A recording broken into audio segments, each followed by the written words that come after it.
Welcome to Conversations with Healers, a podcast and video interview series that features intimate, soulful, and cozy conversations with self-healers and healers. Healer to healer, we dive into all aspects of self-healing and healing, and being and becoming a healer. I am Damla Aktekin. I'm a healer and the host of this podcast, and I can't wait for you to listen to this conversation.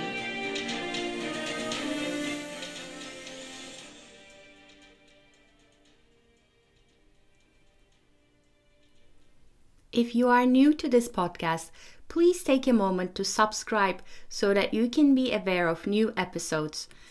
I also invite you to visit adropofom.com, adropofom.com, where I share a lot of free resources for self-healing and healing, and you can take a free quiz to find out what your energetic wounds are and how they may show up in your life. Discovering what your wounds are is the first step in healing them. I hope you enjoy this episode. There is one more thing I would like to share with you before you listen to this episode. I created a wonderful container to help you heal your energetic wounds and activate the infinite light and potential of your inner children. It is a crystal energy healing membership called Chakra Bliss Vault. Every month you will receive 3 new crystal healing sessions. Plus, you'll immediately have access to my entire energy healing recording library when you sign up. The membership is really affordable and will continue to be so. You can find out more about it at adropofom.com, adropofom.com. I invite you to make healing your energetic wounds and connecting with your inner children a priority, and invest in your well-being by becoming a Chakra Bliss Vault member. Hello everyone, this is Damla Aktekin with A Drop of Om, and today I have with me Jessicka or Jessie Herman. Hi Jessicka. Hi. Thank you for being here. So Jessie is a mother, artist. She's a channel for Vagrein, which is a physical non-entity group. She's also a transformational life coach and pranic energy healer. And together with Vagrein, author of 2 books. So welcome, Jessie. Thank you so much for having me. It's such a nice pleasure to be here. So I always like to start with hearing your story, sort of what brought you here to doing what you're doing. And I know you're working with getting this message out there to the ether, to reach more people. So tell us about your journey. Okay, so my journey is that I had extrasensory perceptions as a child. And like many of us who are a little bit more open or delicate or sensitive to the extra nature of our universe, I learned to repress that to fit in. I think that's a story that a lot of people can relate to, is that, you're told you're weird as a kid or a little bit unusual. So you try and, make sure you're less unusual. And I actually repressed my gifts for 40 years. And close to that, about 35 years old, I began my spiritual journey out of necessity, out of a lot of things haven't happened in my life, experiences that were quite strong. I had an autoimmune disease. I had lost my father. I'd had different things happen in my experience that eventually led me to have to self-heal through the form of meditation and through the form of spiritual seeking. As I began that journey, what happened as a consequence was my gifts came back online. And so I began to see things or hear things that maybe other people couldn't see, whether it was having stronger intuition or actually seeing, spirit beings or having contact from, people who had passed on, where you can still kind of logic it away, but something inside you kind of knows that like maybe there's something real going on here. Then later on, I had what I would only be able to express as like a call to channel. I didn't know what channeling was. I had heard about it briefly, having read a couple of books, or like Abraham Hicks, and then later Seth and stuff like that. But there was familiarity in reading the stories about the people who were channeling these groups, these entities, these things. And I didn't want to be involved with any of this. So again, tried to repress and ignore. And eventually I got so fed up that I just said, you know what? I'm going to prove to whatever energy this is that it's all, it's all like a hoax, or it's all, it's all fake. And I'm not actually a channel, So I acknowledged that this thing was there, and wanted to prove to it that I wasn't, this messenger that this intuition was telling me that I was meant to be, or that I had to be. Because at that point, there was a lot of resistance.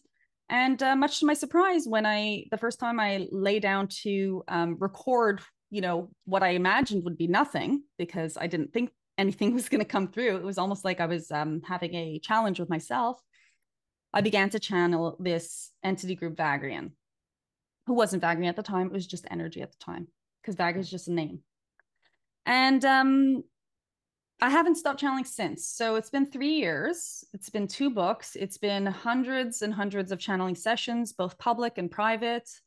And the message is consistently the same. It's an aid for our transition from separation consciousness to unity consciousness, because humanity does have an opportunity at this pivotal moment in our history to choose whether we want to continue living in separation with all the consequences and the circumstances that go with that, or to begin to see ourselves as part of a unified field that really is interconnected and interdependent in all ways, the same way every cell in the human body is, and move towards that understanding that everything is all one.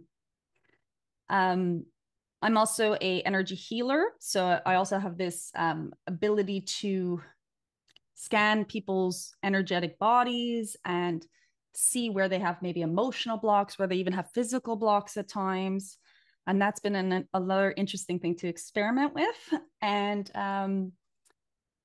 yeah, it's really been an interesting journey to allow these elements of myself to come through finally in this, second chapter of my story. Yes.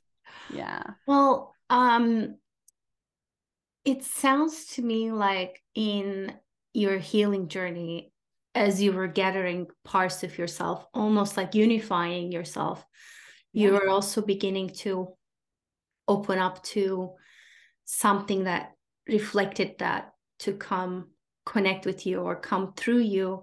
That said, I mean, I also tune into people's energy and sort of see what's happening in their chakras. You strike me as someone who is like very open, and I want to say maybe even like overly open.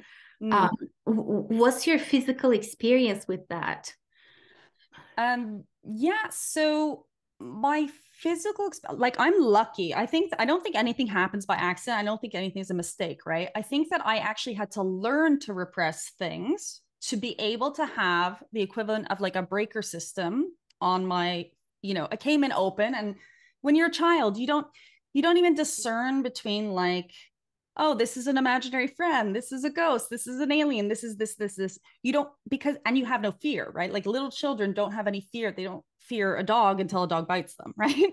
Or they don't fear an adult until, somebody yells at them, right? But sort of coming into this world with like that openness, I think that probably as an infant either, you slowly learn to sort of cut that off, right? Or not even cut it off, but you learn mechanisms to close it. And I think that the parents and the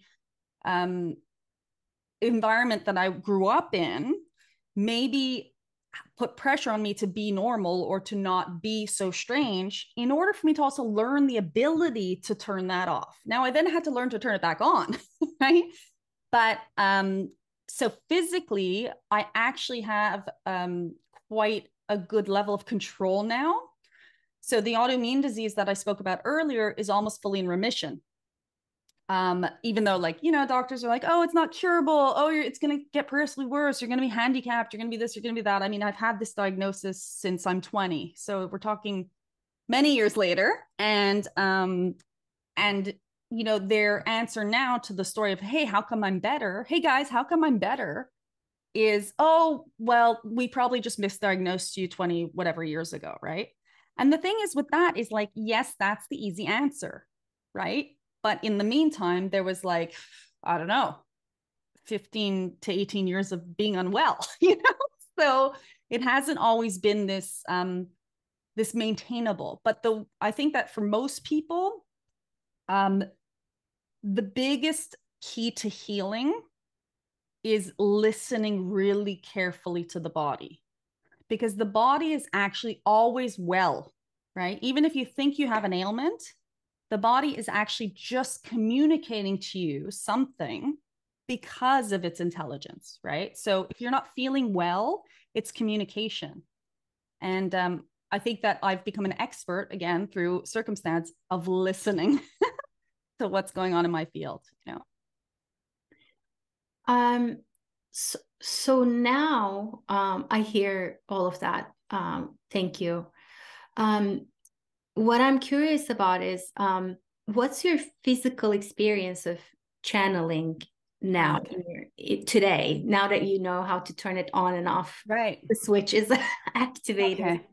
So how does it physically feel for you? It feels amazing, honestly.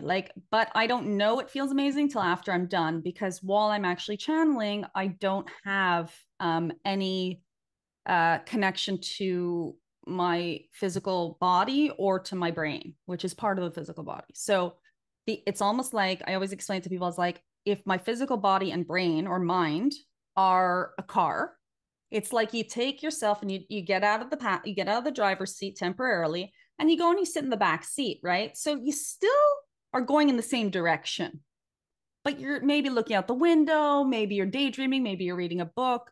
I actually don't know what my consciousness does while channeling, or where it goes, if it goes anywhere.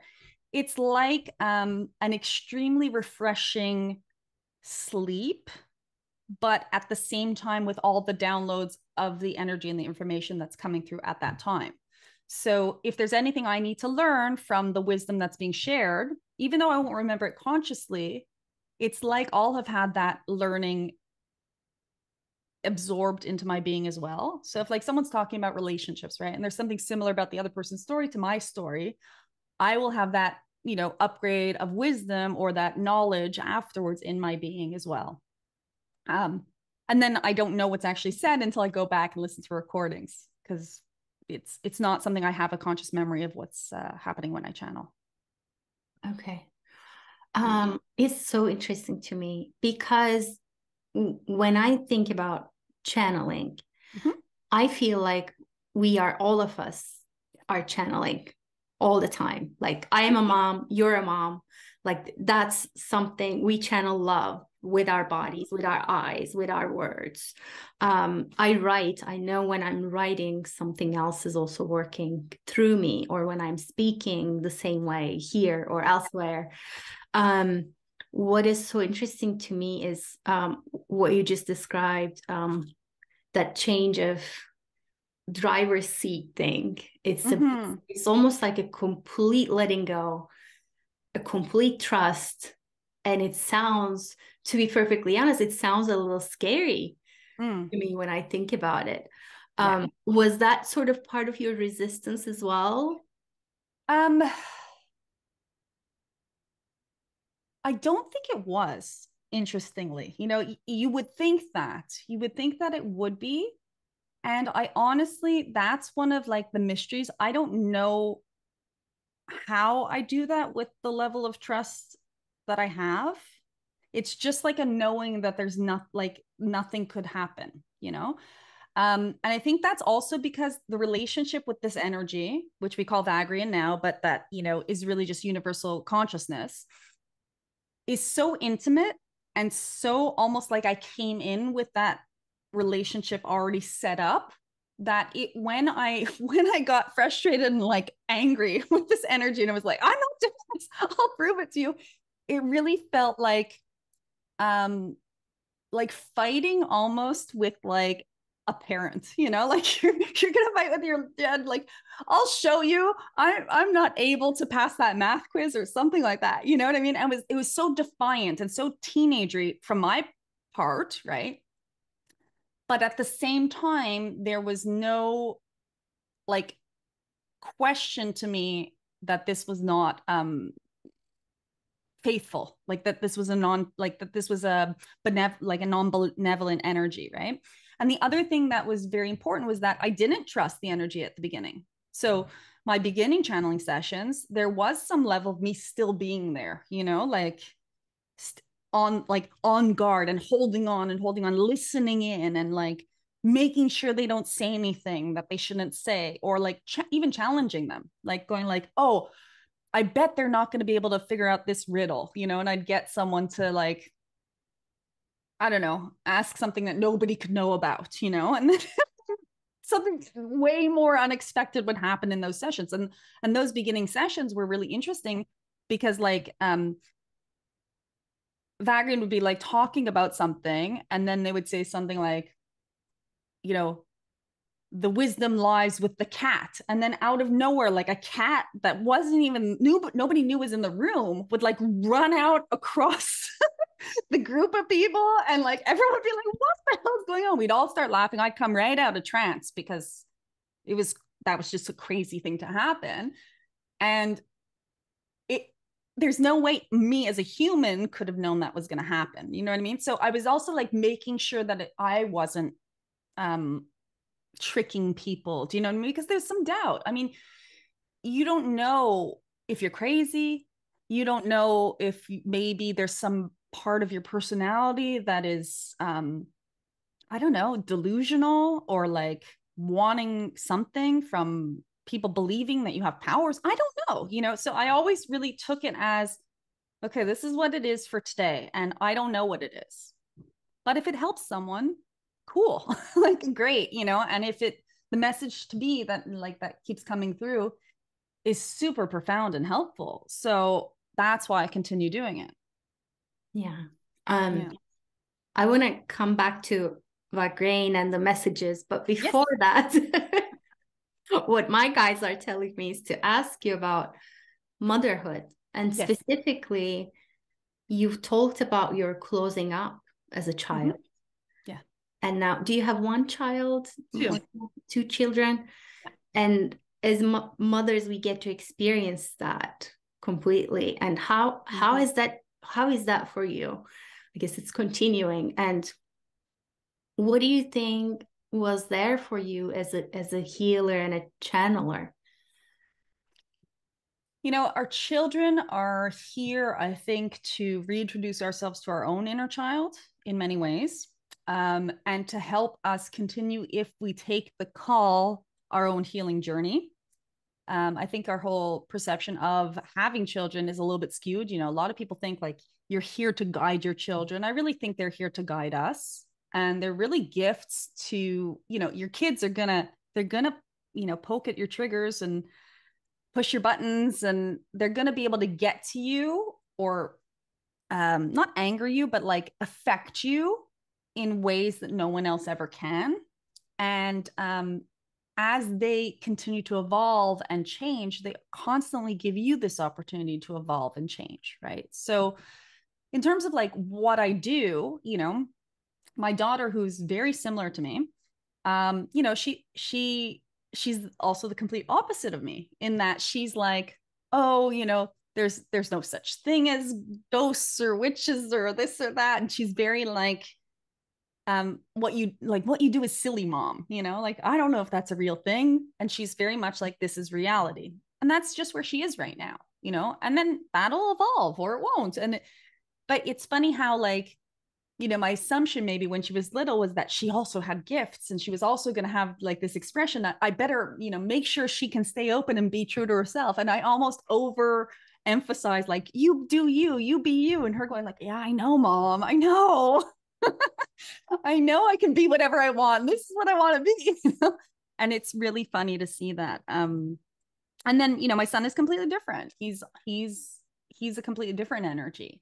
So being open to them is one of the greatest gifts that I could have, is one of the biggest adventures I'm on. And you being as open as you are and being able to read their energy, I'm sure that has its advantages, which I know I do too. Yeah, it can. And it can also, like I said, I think with them, there's also this, you're always going to have blind spots where you need to have blind spots to learn the thing, right? So I feel like my children really do point out where I'm not seeing clearly, but mostly where I'm not seeing myself clearly, right? So like the parenting journey is also very much about parenting yourself. Yeah. So that's, I think, like they probably give me more than I give them in terms of like expansion in these particular soul contracts, I think. Yeah. Does Vagrein get involved in that at all? No. None.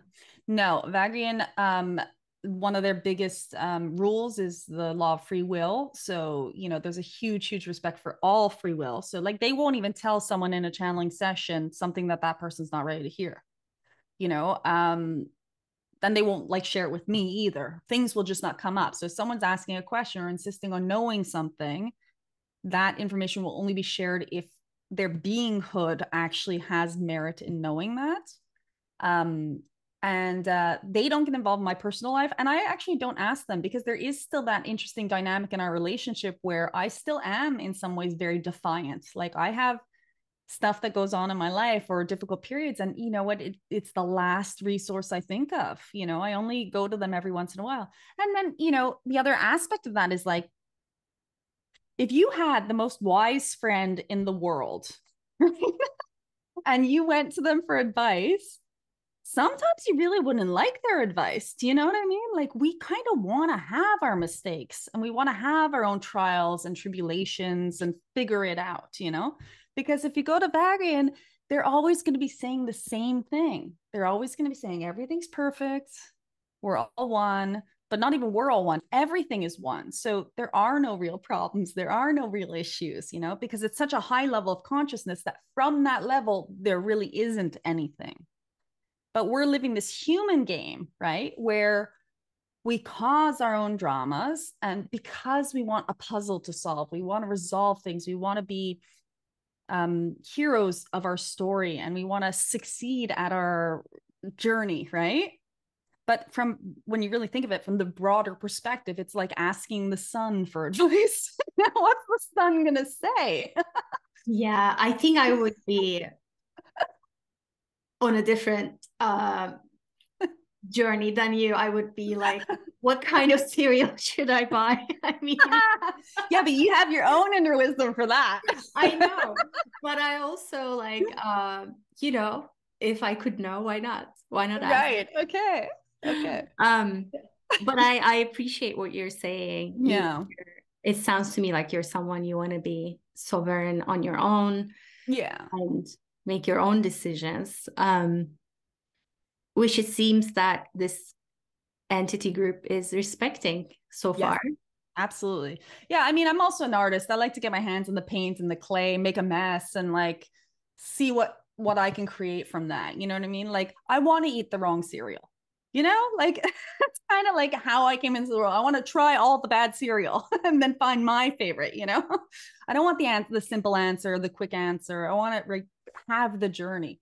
But that's also how I'm made, right? Like maybe anyone else isn't like I'm sure there's so many people who aren't like that, but maybe that's also in part why I have this ability or this role, right?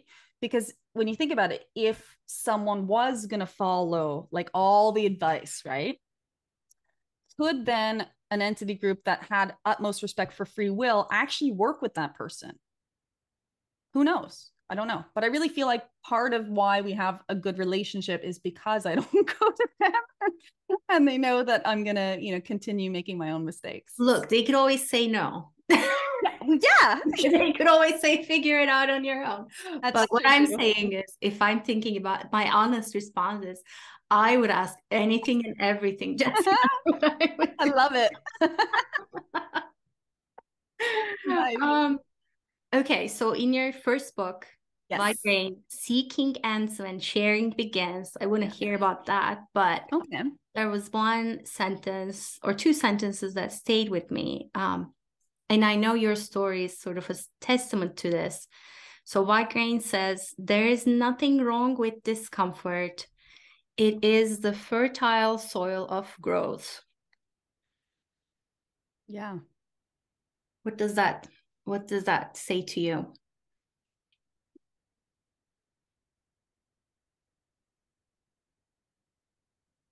I think that we're all sort of like wanting expansion, right? And at the same time, yeah, wanting comfort and wanting ease, wanting pleasure and wanting all the good stuff. But more than wanting all the good stuff, we want expansion, right? So discomfort or, pain or suffering or everything that we see that's the bad side of like experience, right? Seems to be a really, really good motivator for humans, right? We're always either going towards pleasure or away from pain.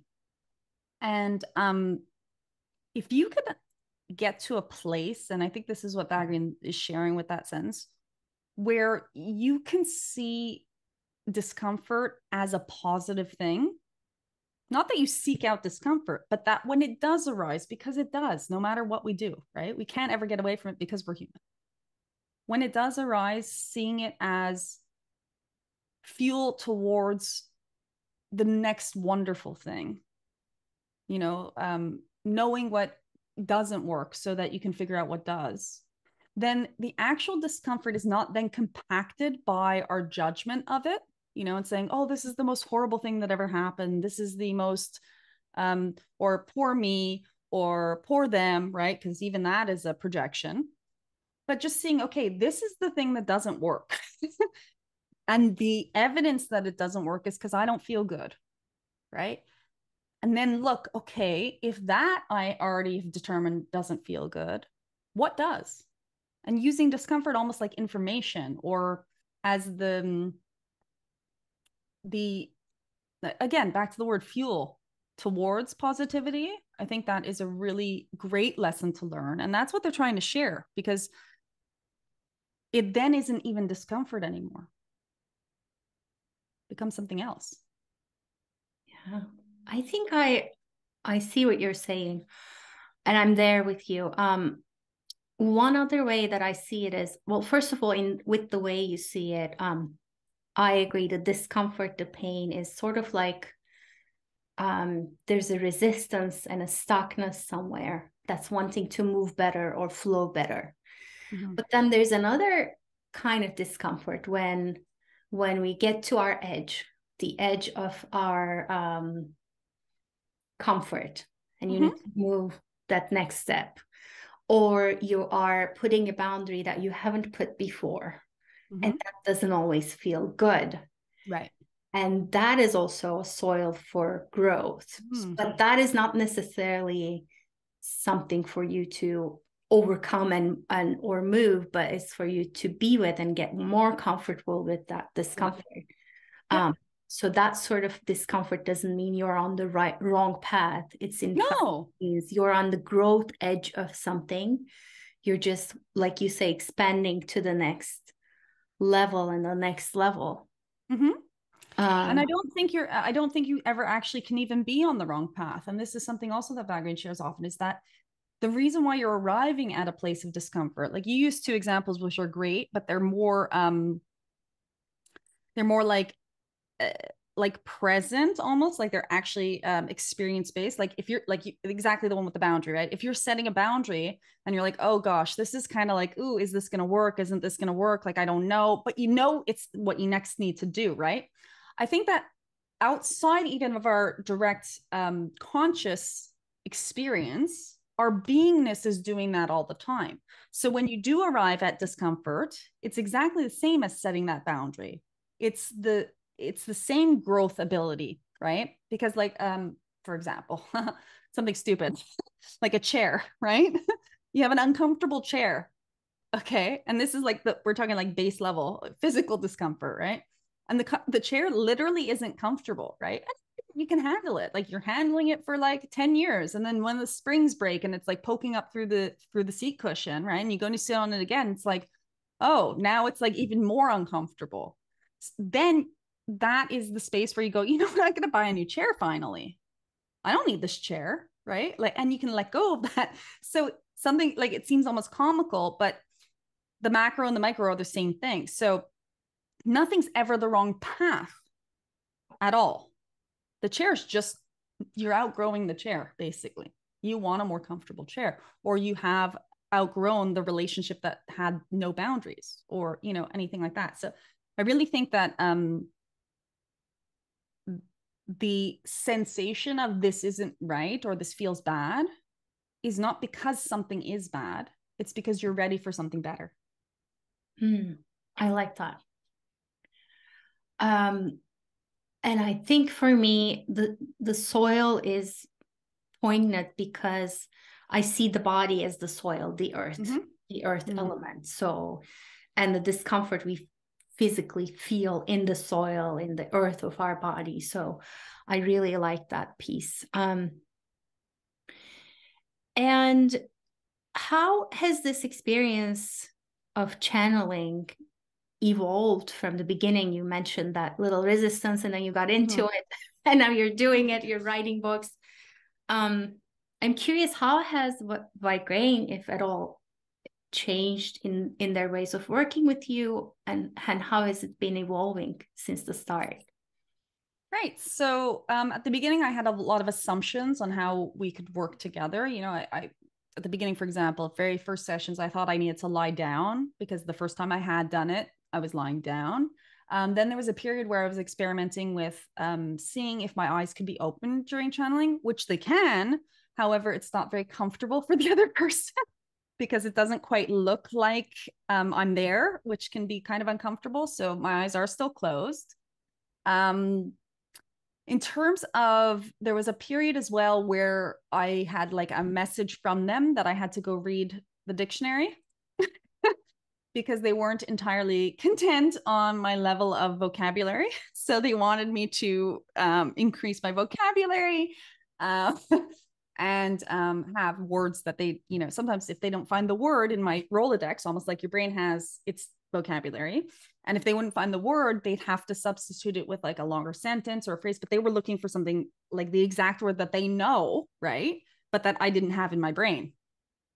So it couldn't come through my mind because it just wasn't there. It's a blank, right? So they asked me to read a dictionary. So the collaboration is interesting. When I was writing the first book, I was waking up at like 4 a.m. It was during the pandemic lockdown. I had both kids home. I was managing a lot of things, including my own experience with that. And yet I was having to, or not having to, I was simply getting up at 4 in the morning and doing the work for the book. And you know, it just came together in very interesting ways. But I think that there was a lot of like that channeling energy during that period as well. And in terms of like channeling for groups or for individuals now, it's very fluid. It's just easy. It's just an easy relationship with them. And they're always on, you know, they're always really, really on the target. If someone has an issue, they're always really specific to transmit what that person needs for that period of time. I'm never taxed by it. At the beginning, I had to ground back into my body quite a bit. I'd be spacey. But now I don't really feel need to do that. You know, at most, like I'll eat something or drink something to get back in my body. But, you know, before I used to have to go and stand by the tree in the garden. Yeah, so it's evolved quite a bit. And I think it'll continue to evolve and become more fluid. I'm not sure if I'll ever be able to sort of like stand up and channel as if it's me, you know, like as a, like them completely taking ownership of the whole body, because I am quite still. But yeah, it's evolved quite a bit. Mm-hmm. Yeah. And how does your personal self-care and self-healing play into this? Yeah, so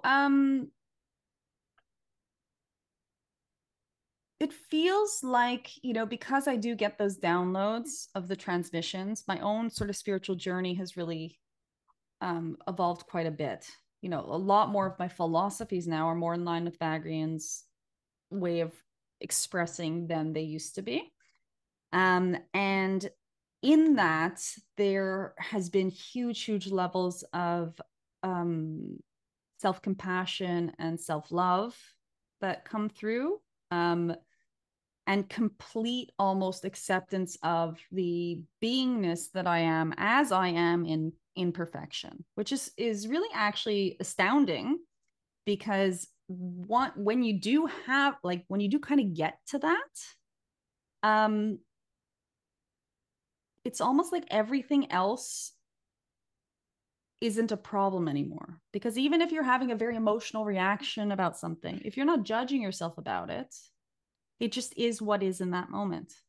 And even if you make a mistake, if you're not judging yourself about it or beating yourself up about it, that thing fixes itself, and you learn whatever lesson from that mistake is there, originally. I even have since, because I do coaching as well, and I created a course called the Self-Love Odyssey Toolkit, based upon my experience with, playing with self-care and playing with this topic of self-love, and how does one arrive at really just finally making peace with, hey, I'm me, that kind of energy. So I think that that's really been a gift that they've given me as well. And there's just a lot of balance. I feel like I do get, we were joking before about how I don't take their advice, but I think a lot of my choices and priorities, like that, the fact that I prioritize rest on the extreme, I'm napping every day and enjoying my downtime, and do a lot of my work from bed if I can, with my phone, because that's what my body asks for. I think that comes from allowing myself to just go, hey, this is what I need, and just giving myself what I need. Yeah, I like that. I'm a huge proponent of naps. Yes, I love naps. Are great. So can you tell us about your first book? And I know you have a second book. Yes. How are they similar? How are they different? What's the message? So Vagrein, Seeking Ends When Sharing Begins, which is the white one. Okay.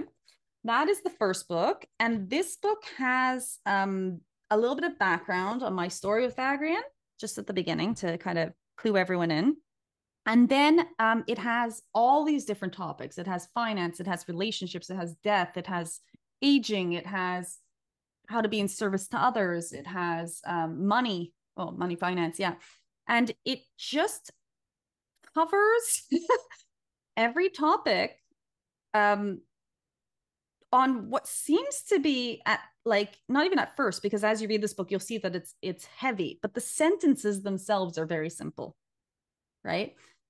And yet there's a profundity or profoundness, I don't even know that word, Vagrein would get angry at me for that, but to this book that it has universal truth in all the words. So as you read through it, it's very difficult to disagree unless there's a personal resistance to one of the topics. People don't really like the money chapter, because it's kind of going hey, your money system doesn't work, right? Which is kind of what we all are getting to know. But that abundance is not about money, right? Or our self-worth is not about money, so it covers a lot. It really, really does. It covers our children. It covers how we're all one, and and how everything is channeling. I just flipped to the page, of what you were saying earlier, that everything is channeling. In fact, they speak about how our entire beingness is channeled through our physical vessel, and it's just a really profound work. It was probably the first 6 months of transmissions, kind of cut up and then pasted back together in an order that made sense, because you'd speak with one person about a topic, and then maybe 2 months later you'd speak with another person, and it would be the same topic but different things. But it turned out that everything that they'd been saying for 6 months was all one work. And if I can figure out how to put it together, that's what it was. And in fact, the rest of their transmissions are configured exactly the same way. So my work going forward is also figuring out, what did they say and who needs to hear this. The second book, on the other hand, is a bit different because it's not, if you could think like the first book could be like taken as philosophy, because it's got a lot of conceptual stuff and sort of universal truths, but that your mind has to get around. The second book, which I don't actually have a hard, like I only have my my what's it called, draft copy here right now. The second book, which came out in November, is a compilation of meditations or contemplations that you can read through, almost like an oracle deck, right? Like if you flip to a page and you find the chapter on balance, maybe that's what you needed to absorb today, you know? And it's not necessarily like for the mind, this second book, it's more for the beingness, right? So the chapter on like what balance, then there's chapters on, for example, desire. And it's for us to get these transmissions about those very small topics, but that are really, really shifting in our being, right? So it's much more energetic isn't even the right word. It's more of a transmission or a download of not even information, but of energy that'll support the being. So that it's a much smaller book, but it has these 11 transmissions that were live events. So they were spontaneous, live events on Insight Timer, and have been transcribed and put together in this book to allow people to have access to these energies whenever they would need to. So it's a very different kind of read. This isn't a book that you read through and you need to know all the information. This is something you can go back and forth to, and it's almost like taking a bath. Taking a bath in information, whereas the first one's more like, hey, these are the topics, this is what's going on. So I find them very different. And I think that if you want to talk about like energies, I'd say like the first book has like the divine masculine energy. It's very penetrative and direct, right? Whereas the second book is more flowing and embracing. And now I'm talking about books like like they're actual things, but it really is like how I have felt them to be. So I think they're nice companions for each other. And I think that, you'll have maybe two different people who will love one and one will love the other one. And someone will hate them both, and someone will, make them their talisman. I spoke to someone who like carries around, hasn't read the first book, but like carries it around with them because they just like the energy of the book, but they're self-proclaimed like non-reader, but they just carry it. And that's really interesting to me because I don't know this person, but it's really nice to hear stuff like that you don't need to read the words. Yeah, they get it. They get the energy. Exactly. And I mean, I love what you just did there with the book's energy, because everything's alive in their own way, right? And my experience with your first book is similar. The moment I started to read the first couple pages, it was like this peacefulness came over me. Yeah. And the same with your Instagram, where you're sharing Vagrein's messages. It was just like a knowing and a peacefulness, like we're connected. Beautiful kind of feeling. So thank you for that. My last question to you is, what are you learning in your personal and professional life right now? Oh my God. Okay. So right now, you brought it up earlier. I'm learning about boundaries in a very strong way. I'm learning about surrender in a very strong way. Boundaries in relationships, and also in a lot of relational stuff, interestingly, like sort of like saying what I want and being okay if someone else is not okay with that.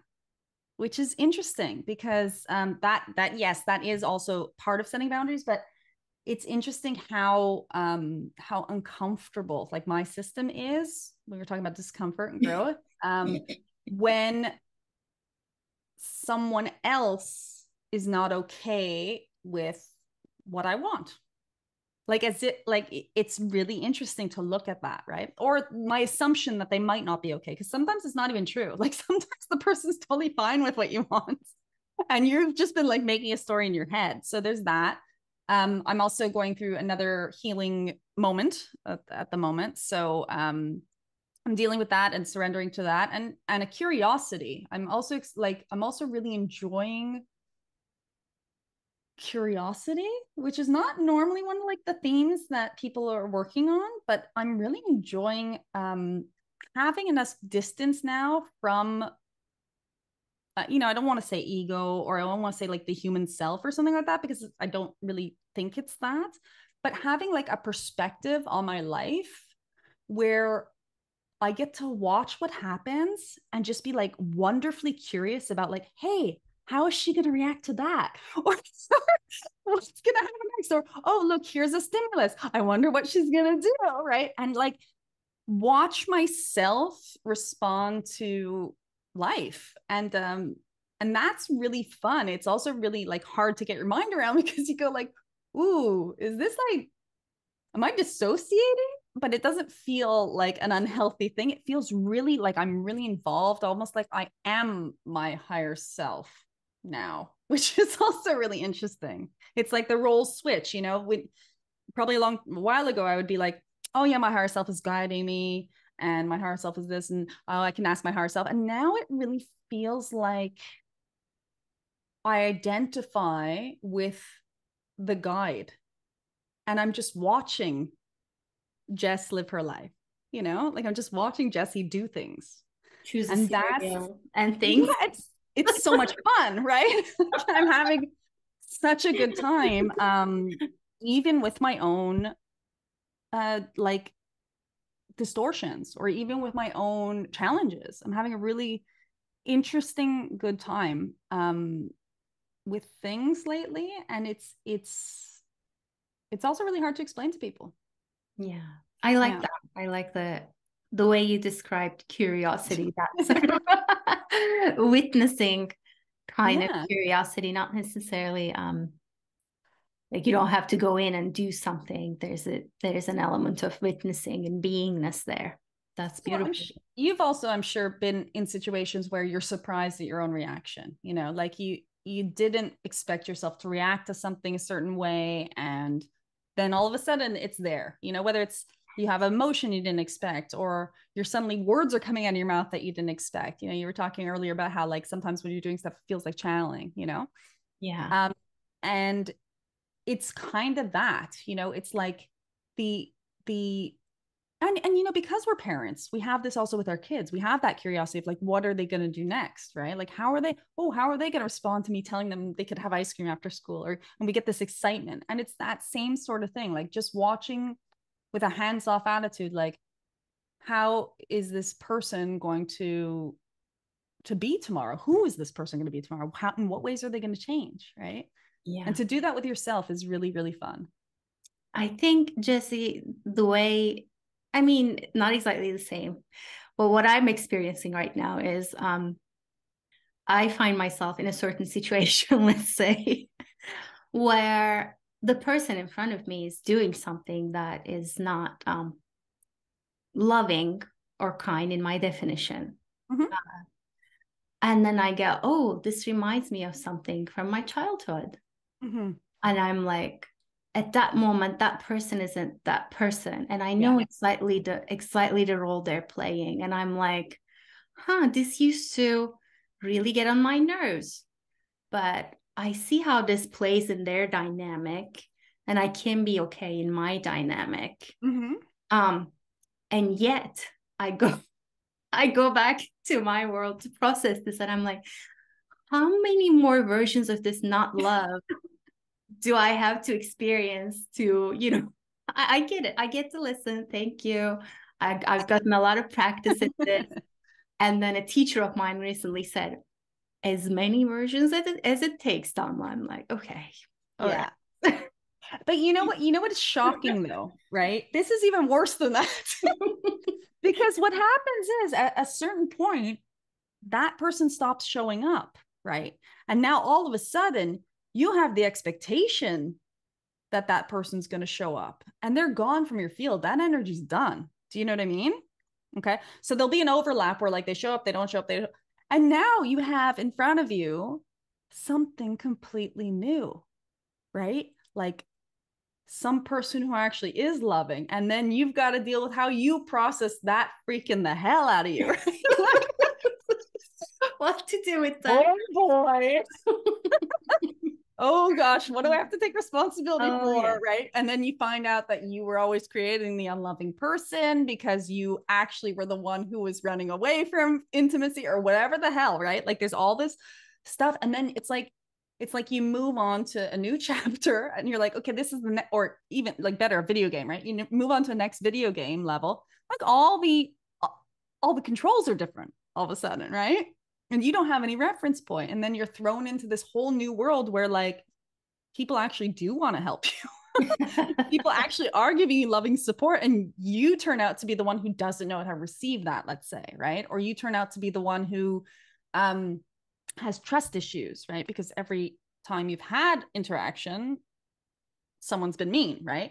And so like it's funny when that stuff disappears because things continue to come up that are brand new, right? And they're not negative. That's why at some point you have to let go. This is what I'm talking about, Serena. At some point you have to let go and just go, you know what? I don't know what's going on.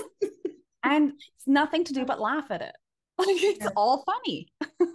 Yeah, I love that. Thank you for sharing that. Yeah. What's like the last sort of like Jessie plus Vagrein, maybe like distilled message you want to give our listeners?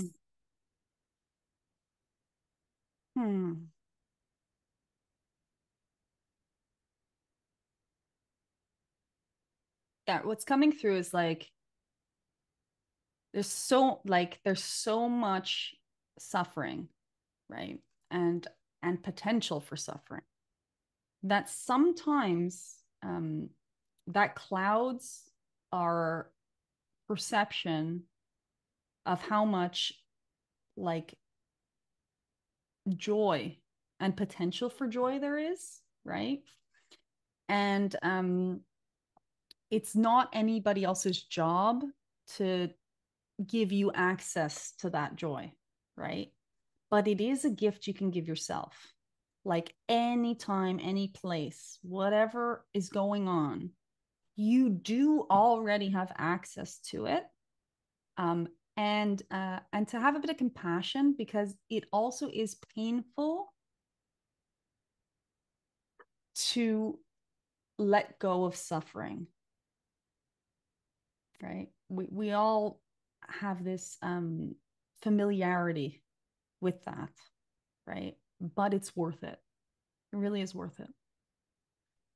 Thank you so much. I mean, it resonates with me on a deeper level than you may realize. Because I like my current work is with inner children, and I describe inner children as this inner night sky, and they're the sparkling lights or the stars, and sometimes there are clouds in there, but the potential, the light still exists. And that was very, very beautiful. I think you are as wise, if not wiser than Vagrein. And I love what you're doing. Thank you so much, Jessie. And I'm going to include your information, and you're giving free chapters of your first book. And I'm assuming the second book. Well, my second book, like I said, they are from live sessions. The recordings, like the actual transmissions that are then in the second book, are available on my website. So people can go and grab those for like I think €1. If they're interested in like having something audio to listen to right away. If not, there's the book Vagrein Insight, which is the second one, the black one. And Vagrein Seeking Ends When Sharing Begins has several chapters. I think the first 2 or 3 chapters are available for free right on my website. And that way people can try before they buy and check it out. And I'm always available on all your regular ways of reaching people. And love to hear from anyone at any time. Yes, beautiful. Thank you so much. Thank you. Thank you so much for tuning in and listening to Conversations with Healers. If this episode spoke to you in any way, please leave a review or comment, like or love it, and share it with others in your life. This is a true soul love project from my heart to yours. I really appreciate your help in spreading the word. If you haven't already, don't forget to subscribe and check out other episodes to listen to some extraordinary healing stories and advice. Have a beautiful and wonderful day.